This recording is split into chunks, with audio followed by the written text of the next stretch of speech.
BBA general ಘಟಕ 3 ಮನರಂಜನೆ ಅಧ್ಯಾಯ 3.1 ಒಬ್ರು ಸುದ್ಯಾಕೆ ಒಬ್ರು ಗದ್ಲ್ಯಾಕೆ.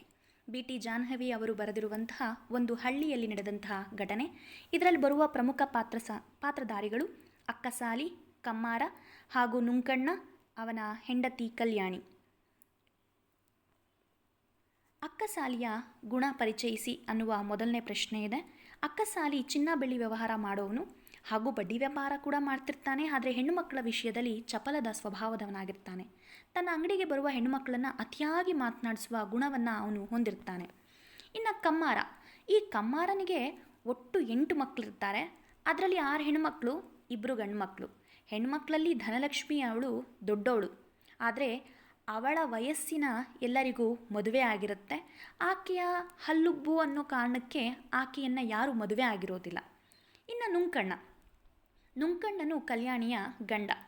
ಅವನು ಸರಳ ಮತ್ತು ಪರಿಶ್ರಮಿ ವ್ಯಕ್ತಿ. ಹೊಲದ ಕೆಲಸ ಮಾಡುತ್ತಾ ತನ್ನ ಕುಟುಂಬವನ್ನು ನೋಡಿಕೊಳ್ಳೋದೇ ಅವನ ಜೀವನ ನಿರ್ವಹಿಸ್ತಾ ಇರ್ತಾನೆ. ಅವನು ಅಕ್ಕಸಾಲಿ ಮತ್ತು ಕಮ್ಮಾರನ ಕುತಂತ್ರಗಳನ್ನು ಅರಿಯದೆ ನಿರ್ಲಕ್ಷ್ಯದಿಂದ ನಡೆದುಕೊಳ್ತಿರ್ತಾನೆ. ಇನ್ನು ಮುತ್ತಿನ ಸರದ ಪಡೆದಂತಹ ಧನಲಕ್ಷ್ಮಿ. ಮುತ್ತಿನ ಸರವನ್ನು ಪಡೆದ ಧನಲಕ್ಷ್ಮಿ ತುಂಬ ಸಂತೋಷ ಕೊಡ್ತಾಳೆ. ಆದರೆ ಈ ಮುತ್ತಿನ ಸರವನ್ನು ಅಕ್ಕಸಾಲಿ ಕಲ್ಯಾಣಿಗೆ ಅಂತ ಕೊಟ್ಟಿರ್ತಾನೆ. ಅದನ್ನು ತನ್ನದೇ ಅಂತ ಭಾವಿಸಿ ಸಂತೋಷ ಪಡ್ತಾ ಇರ್ತಾಳೆ ಧನಲಕ್ಷ್ಮಿ. ಯಾಕೆಂದರೆ ಕಲ್ಯಾಣಿ ಅದನ್ನು ಧನಲಕ್ಷ್ಮಿಗೆ ಕೊಟ್ಟಿರ್ತಾಳೆ. ಕಮ್ಮಾರ ಮತ್ತು ಅಕ್ಕಸಾಲಿ ಕಣ್ಣು ಬಾಯಿ ಬಿಟ್ಟು ನೋಡೋದಕ್ಕೆ ಕಾರಣ ಏನಪ್ಪ ಅಂದರೆ, ಕಲ್ಯಾಣಿ ಸುಂದರವಾಗಿರ್ತಾಳೆ. ಊರಿಗೆ ಬಂದಾಗ ಅವಳ ಸೌಂದರ್ಯ ಮತ್ತು ಹೊಸತನದಿಂದ ಅಕ್ಕಸಾಲಿ ಮತ್ತು ಕಮ್ಮಾರ ಇಬ್ಬರೂ ಆಕೆಯನ್ನು ನೋಡಿ ಆಶ್ಚರ್ಯಪಟ್ಟು ಕಣ್ಣು ಬಾಯಿ ಬಿಟ್ಟು ನೋಡ್ತಾ ಇರ್ತಾರೆ. ಅವಳ ರೂಪ ಅವರನ್ನು ಆಕರ್ಷಿಸಿರುತ್ತೆ. ಇನ್ನು ಅಕ್ಕಸಾಲಿ ಕಲ್ಯಾಣಿನ ಉಳಿಸ್ಕೊಳ್ಳೋದಕ್ಕೆ ಅಂತ ಒಂದಷ್ಟು ಚಿನ್ನ, ಬೆಳ್ಳಿ, ಮುತ್ತಿನ ಸರಗಳನ್ನು ಕೊಡಬೇಕು. ಅವಳನ್ನು ಮಾತುಗಳಿಂದ ಮರಳುಗೊಳಿಸೋದಕ್ಕೆ ಕೂಡ ಪ್ರಯತ್ನ ಪಡ್ತಾನೆ.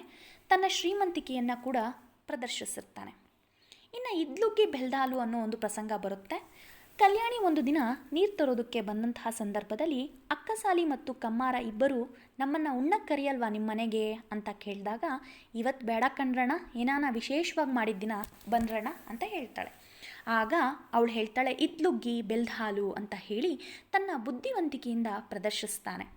ಇಲ್ಲಿ ಇದ್ದಿಲಿನಲ್ಲಿ ಮಾಡಿದಂತಹ ಉಗಿಯನ್ನು ಮನುಷ್ಯರು ತಿನ್ನೋದಕ್ಕಾಗಲ್ಲ ಅನ್ನೋ ಒಂದು ವಿಷಯ ಆ ಮೂರ್ಖರಿಗೆ ಗೊತ್ತಾಗಲ್ಲ. ನಂತರ ನುಂಕಣ್ಣನಿಂದ ತಿಳಿದು ಬೇಸರ ಆಗುತ್ತೆ.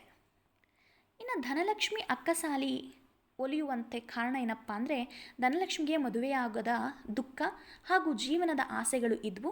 ಕಲ್ಯಾಣಿ ನೀಡಿದ ಮುತ್ತಿನ ಸರ ಮತ್ತು ಆಭರಣಗಳಿಂದ ಆಕೆ ನಿಜವಾಗಲೂ ಅಕ್ಕಸಾಲಿ ತನ್ನನ್ನು ಪ್ರೀತಿಸ್ತಾ ಇದ್ದಾನೆ ಅನ್ನೋ ಒಂದು ಭ್ರಮೆಯಲ್ಲಿ ಖುಷಿಯಾಗಿ ಇರ್ತಾಳೆ.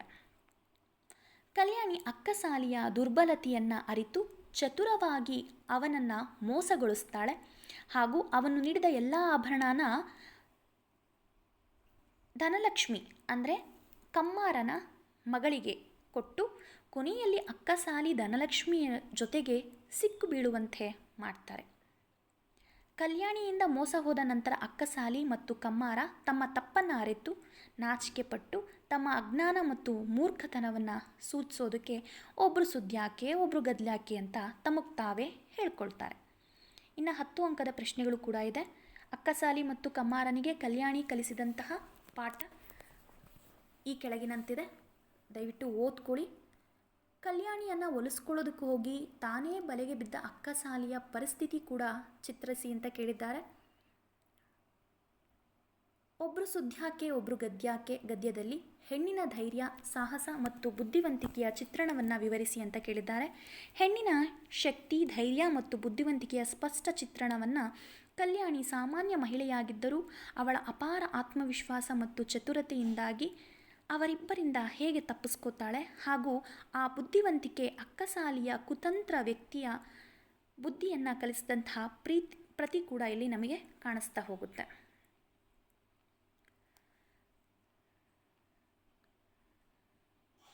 ಮಹಿಳೆಯರನ್ನು ಯಾರೂ ದುರ್ಬಲರು ಎಂದು ಭಾವಿಸಬಾರ್ದು ಅನ್ನೋದೇ ಈ ಕಥಾ ಸಾರಾಂಶ ಅಂತ ಹೇಳ್ಬೋದು. ಈ ವಿಡಿಯೋ ಇಷ್ಟ ಆಗಿದರೆ ಲೈಕ್ ಮಾಡಿ, ಶೇರ್ ಮಾಡಿ, ಕಮೆಂಟ್ ಮಾಡಿ. ಮತ್ತೊಂದು ವಿಡಿಯೋ ಜೊತೆಗೆ ಭೇಟಿಯಾಗೋಣ. ಧನ್ಯವಾದಗಳು.